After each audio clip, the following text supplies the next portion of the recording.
Welcome to Study Loop. This is chapter 21, problem number 78.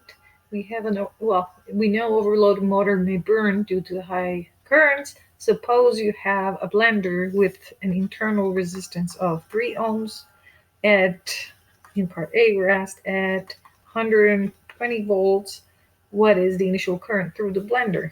Initial current. So from Ohm's law equals I times R, right? If you're looking for the current, then we divide both sides by R. Initial current then is going to be equal to V over R. 120 volts divided by 3 ohms. Our initial current is going to be 40 amps. Now in part B, the blender is rated at 2 amps for continuous use. What is the back EMF of the blender?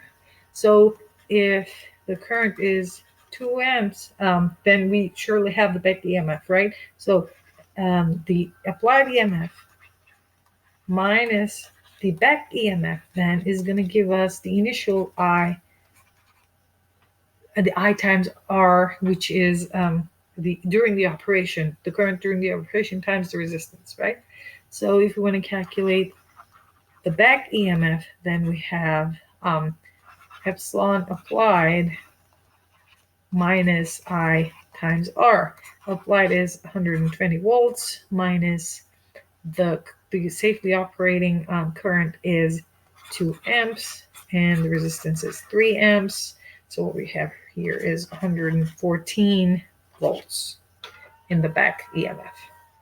Now, part C, at what rate is the heat dissipated in a blender during normal use? So during normal use means we're dealing with the 2 amp current, right?